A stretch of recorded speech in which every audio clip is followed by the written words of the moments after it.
Good afternoon everyone. आज हम सबका जो टॉपिक है वो है वॉइड एंड वॉइडेबल मैरिज, शून्य एवं शून्यकरणीय विवाह। तो क्या है शून्य एवं शून्यकरणीय विवाह? तो शून्यकरणीय विवाह से सामान्यतः यह अवधारणा होती है कि यह पति पत्नी के बीच बनने वाले संबंध हैं और विवाह एक धार्मिक बंधन है जिसे तोड़ा नहीं जा सकता है। और हिंदू विवाह अधिनियम की धारा 5 के अनुसार यह स्वीकार भी किया गया है कि हिंदू विवाह एक धार्मिक संस्कार है और ये शुद्धिकरण के रूप में जाना जाने वाला संस्कार है। और यह भी स्थापित किया गया है कि कोई भी हिंदू विवाह कर सकता है और उसके अपवाद भी निषेध हैं जो जाति के रूप में, गोत्र के रूप में और रक्त संबंध के आधार पर हों, तो उन आधारों पर जो है विवाह की अनुमति नहीं देता है। और इस तरह के कुछ निषेधों और नियमों पर आधारित अंतर विवाह, जहां एक पुरुष किसी महिला से विवाह नहीं कर सकती जो उसके रिश्तेदारी की हो, और ये बहुविवाह में एक पुरुष किसी अन्य जनजाति की महिला से विवाह नहीं कर सकता है। तो यह हिंदू विवाह अधिनियम 1955 के अंतर्गत जो है अंतर विवाह या बहुविवाह के रूप में इनवैलिड है। तो विवाह जो है वो मतलब वैध विवाह और अमान्य विवाह, मतलब वैलिड मैरिज और इनवैलिड मैरिज, अर्थात वैड और वैडेबल मैरिज के रूप में जो है हम लोग जानते हैं। तो हिंदू विवाह अधिनियम 1955 में वैध विवाह के लिए शर्तें बताई गई हैं। तो एक विवाह को कब वैध कहा जा सकता है? तो इनमें से किसी भी पक्षकार का जीवन साथी विवाह के समय जीवित नहीं होना चाहिए और विवाह के दौरान किसी भी पक्ष को, जो पति पत्नी है, मानसिक विकृति के कारण वैध सहमति देने में असमर्थ हो, अर्थात free consent is not able to give. And another option, मानसिक विकार इस हद तक पीड़ित होना कि वह विवाह और संतानोत्पत्ति के लिए इनकेपेबल हो, मैरिज और चाइल्ड बर्थ के लिए इनकेपेबल हो दोनों पार्टीज में, और बार बार पागलपन का दौरा पड़ना या अनसाउंडनेस ऑफ माइंड्स हो। तो ये हिंदू विवाह की शर्तें हैं। और दोनों पक्षों में आयु की, दूल्हे की आयु जो है वो 21 वर्ष और दुल्हन की आयु 18 वर्ष से अधिक होनी चाहिए। और दोनों पक्ष जो है वो किसी भी प्रकार के प्रोहिबिटेड और सस्पेंडेड रिलेशन से संबंधित नहीं होने चाहिए। ये हिंदू विवाह की जो है वो कंडीशन है। तो हिंदू विवाह में जो अमान्य विवाह है अर्थात शून्य विवाह है, उसमें जो है ग्राउंड्स दिए गए हैं जिन्हें हम समझेंगे। शून्य विवाह अधिनियम की धारा 11 शून्य विवाह के बारे में प्रावधान करती है। ऐसा विवाह अकृत एवं शून्य, नल और वाइड विवाह माना जाता है जो धारा 5 की उपधारा 1 और 4 और 5 में वर्णित शर्तों का उल्लंघन करती है। अभी वही जो हमने बताया कि प्रोहिबिटेड और सस्पेंडेड रिलेशनशिप और उनकी जो है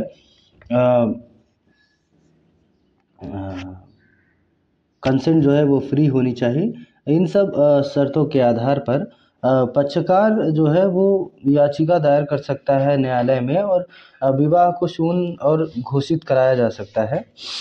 निम्नलिखित विवाह की धारा 5 की उपधारा 1 और 4, 5 की शर्तों के उल्लंघन माने जाते हैं।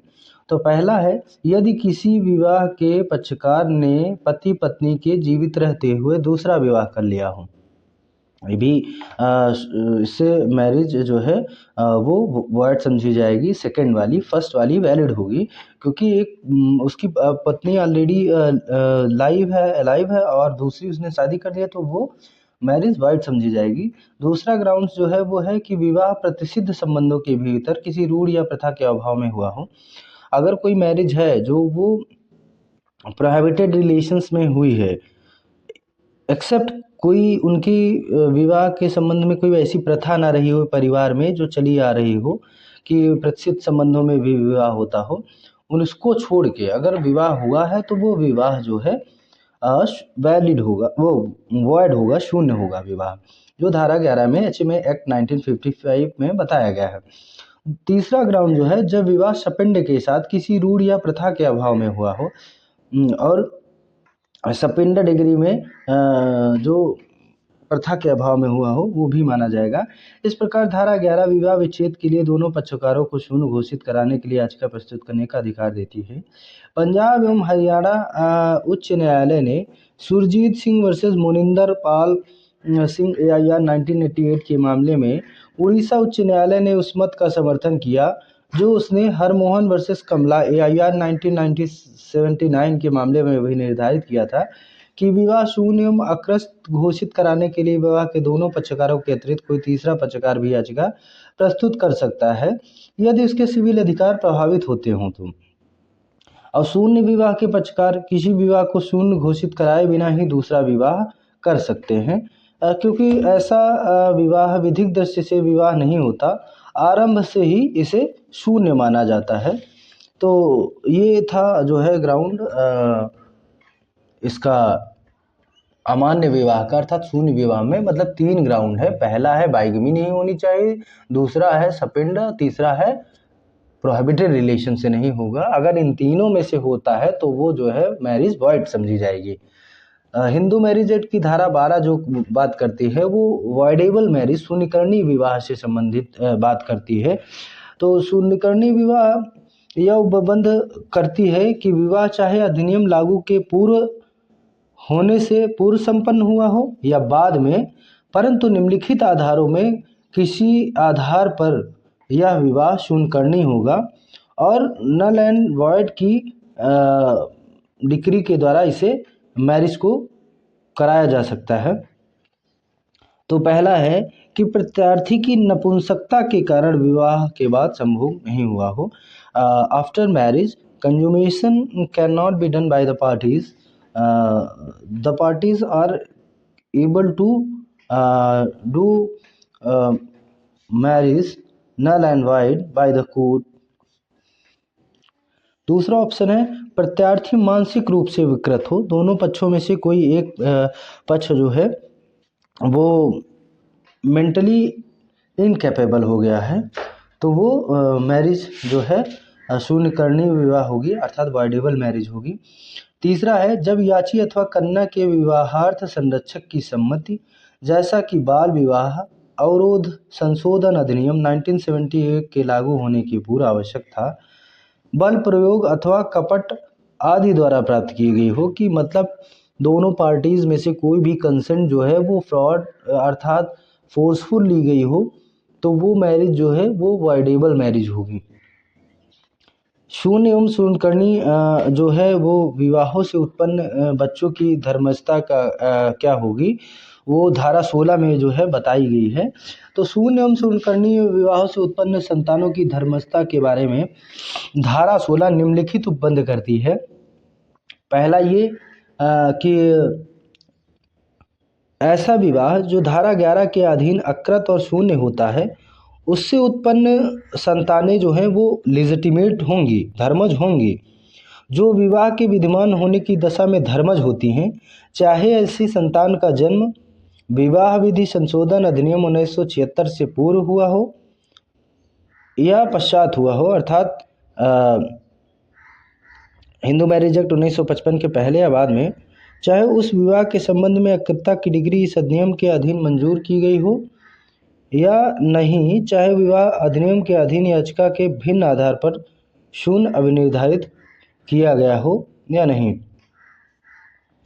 जहाँ धारा 12 के अधीन शून्यकर्णी विवाह के संबंध में विवाह की अकृतता की डिग्री मंजूर की गई हो, वहाँ डिग्री से उत्पन्न हुए अथवा गर्भ में आए हुए ऐसी संतानें अकृतता की डिग्री के बावजूद अधर्मज संतानें मानी जाएंगी। मतलब कि जो भी वॉइड मैरिज में 3 ग्राउंड दिए हैं, बाइगमी और प्रोहिबिटेड और सपन रिलेशन के बावजूद कोई मैरिज होती है तो उससे कोई बच्चे होते हैं तो वो लेजिटिमेट होंगे, वो राइट लेंगे। और वाइडेबल मैरिज में जो ग्राउंड दिए गए हैं उसके भी इतर जाके विवाह होता है और बच्चे जो है होते हैं तो वो भी लेजिटिमेट माने जाएंगे। शून्य और शून्यकर्णी विवाहों से उत्पन्न धर्मस्थ संतानों को अपने माता पिता के अतिरिक्त किसी अन्य व्यक्ति की संपत्ति में किसी भी प्रकार का अधिकार नहीं होगा, परंतु माता पिता की संपत्ति में उन्हें पूर्ण अधिकार होगा। उच्चतम न्यायालय ने शांताराम तुकाराम पाटिल वर्सेस श्रीमती डागूबाई 1987 के मामले में धारा 16 में वर्णित सिद्धांत को स्वीकार करते हुए यह कहा कि शून्य विवाह से उत्पन्न संतान धर्मज होती हैं और चाहे अकृतता की डिग्री पारित की गई हो अथवा नहीं, परंतु ऐसी संतानों को संपत्ति में वे अधिकार प्राप्त नहीं होते जो वैध विवाह से उत्पन्न संतानों को प्राप्त होते हैं। शून्य और शून्यकर्णीय वॉइड और वॉइडेबल मैरिज में क्या अंतर है तो उसे हम समझेंगे। शून्यता संबंधी अर्थात शून्य विवाह को विवाह की श्रेणी में नहीं रखा जा सकता है क्योंकि ये आरंभ से शून्य और प्रभावहीन होता है। इसको इन्फोर्स कराने में कोर्ट जो है वो इंटरेस्ट नहीं रखती है, वो वैलिड ही नहीं है, वो मैरिज जो है वो ऑलरेडी वॉइड एब इनिशियो है। जबकि शून्यकर्णी विवाह तब तक वैध समझा जाता है जब तक एग्रीव्ड पार्टी की याचिका पर अकृत नहीं घोषित कर दिया जाता है। मतलब कि वॉइडेबल मैरिज जब सेकेंड पार्टी के कंसेंट के आधार पर कोई डिक्री मतलब याचिका न एग्रीव्ड पार्टी ने दायर की हो मैरिज को नल एंड वाइड कराने के लिए। दूसरा जो है वो ग्राउंड है अस्तित्व संबंधी, एग्जिस्टेंस से रिलेटेड। तो न्यायालय की दृष्टि में शून्य विवाह ना तो अस्तित्व में होता है और ना ही कभी अस्तित्व में आया हुआ होता है। तो शून्य विवाह तो इनिशियल पॉइंट ऑफ व्यू से वॉइड एंड एब इनिशियो होता है। तो जबकि शून्यकर्णी विवाह किसी सक्षम न्यायालय द्वारा अकृत ना घोषित किए जाने तक अस्तित्व में होने के साथ साथ वैध भी होता है। वॉइडेबल मैरिज जो है वो मैरिज हो चुकी होती है और वो वॉइडेबल तभी होती है जब किसी कॉम्पिटेंट कोर्ट ने उसको वॉइडेबल डिक्लेयर किया हो और उस डिक्लेरेशन के बाद ही जो है ये विवाह जो है अवैध घोषित हुआ हो। तो इसका मतलब है इसके पहले वैध था। तो जबकि तीसरा पॉइंट जो है पुनर्विवाह करने पर दंड संबंधी। शून्य विवाह में कोई भी पक्षकार कभी भी पुनर्विवाह कर सकता है। इसके लिए वह ना तो किसी दंड का भागी होता है और ना ही द्विविवाह करने का दोषी होता है क्योंकि शून्य विवाह स्वतः और प्रारंभता शून्य होता है। इनिशियल पॉइंट ऑफ व्यू से वाइड एन इश्यू होता है। जबकि शून्यकर्णी विवाह का पक्षकार न्यायालय द्वारा विवाह को अकृत घोषित करने से पूर्व यदि पुनर्विवाह करता है तो वह दंड का भागी होगा और द्विविवाह करने का अपराधी होगा। दायित्व और अधिकार संबंधी जब उनके डिफरेंसेस में जानने का प्रयास करेंगे तो शून्य विवाह से कोई भी अधिकार अथवा दायित्व उत्पन्न नहीं होते हैं, कोई भी राइट्स एंड लायबिलिटीज जो है राइजेज नहीं होती हैं। जबकि शून्य विवाह न तो पक्षकारों की परिस्थिति को प्रभावित करता है और ना ही परिवर्तित कर सकता है। जबकि शून्यकर्णी विवाह से वे सभी अधिकार अथवा दायित्व उत्पन्न होते हैं जो वैध विवाह से उत्पन्न होते हैं। शून्यकर्णी मैरिज अगर जो है वो बाद में डिक्लेयर हो गई है वॉइडेबल, बट उससे जो राइट्स एंड लायबिलिटीज़ हैं वो एक सेफ मैरिज की तरह ही एराइज होंगी और जो वैध विवाह से उत्पन्न होते हैं। जबकि शून्यकर्णी विवाह किसी सक्षम न्यायालय द्वारा अकृत घोषित न कर दिया गया हो। तो शून्यकर्णी विवाह में सभी राइट्स एंड ड्यूटी जो है राइज होती है और वैध विवाह से जो राइट्स एंड ड्यूटी उत्पन्न होती है वैसे वॉइडेबल मैरिज से भी होती है। तो ये जो है किसी सक्षम न्यायालय द्वारा जब तक घोषित नहीं किया जाएगा तब तक जो है वो वैध विवाह माना जाता है। पांचवा है याचिका प्रस्तुत करने का अधिकार। तो शून्य विवाह में कोई भी विवाह का कोई पक्षकार धारा 11 के अंतर्गत विवाह को शून्य घोषित कराने के लिए याचिका प्रस्तुत कर सकता है और जबकि शून्यकर्णी विवाह में केवल पीड़ित पक्षकार की धारा 12 के अंतर्गत विवाह को अकृत घोषित कराने के लिए प्रार्थना पत्र दे सकता है। जो शीलावती और रामनंदिनी या 1918 का वाद है उसमें बताया गया है तो मोटा माटा माटी हम लोग समझ लेते हैं कि अमान्य और अमान्यकरणीय विवाह के बीच में क्या क्या अंतर है। तो शून्यकर और शून्यकरणीय विवाह। तो शून्यकरणीय विवाह में पत्नी को भरण पोषण का दावा करने का अधिकार, शून्य विवाह में अधिकार नहीं होता है, परंतु शून्यकरणीय विवाह में पत्नी जो है वो दावा कर सकती है मेंटेनेंस के लिए। और फिर शून्य विवाह में पक्षकारों को पति पत्नी का दर्जा जो है वो प्राप्त ही नहीं होता है, परंतु शून्यकरणीय विवाह में पति पत्नी जो है वो as a husband wife consider किए जाते हैं। शून्य विवाह में शून्यता किसी आदेश की आवश्यकता नहीं होती है, अर्थात किसी भी कोर्ट्स के द्वारा ये डिक्लेयर किया गया हो कि आपकी मैरिज जो है वो वॉइड मैरिज है, परंतु वॉइडेबल मैरिज के लिए the court will be declare that the marriage is a voidable marriage. चौथा जो वॉइड और वाइडेबल मैरिज में ऑप्शन है वो है कानून की नज़र में शून्य विवाह कोई वैधानिक कार्य नहीं है।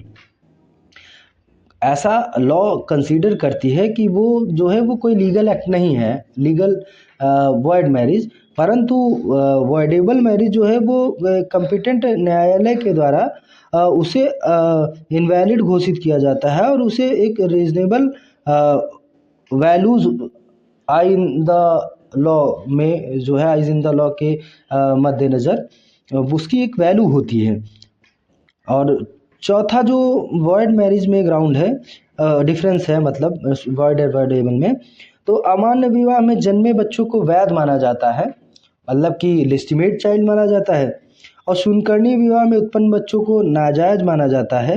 मतलब लेकिन सर्वोच्च न्यायालय ने इस भेद को समाप्त कर दिया और कहा कि बच्चों को जायज़ कहना उचित नहीं है। तो दोनों जो है वो लेजिटिमेट होते हैं, दोनों में ग्राउंड्स।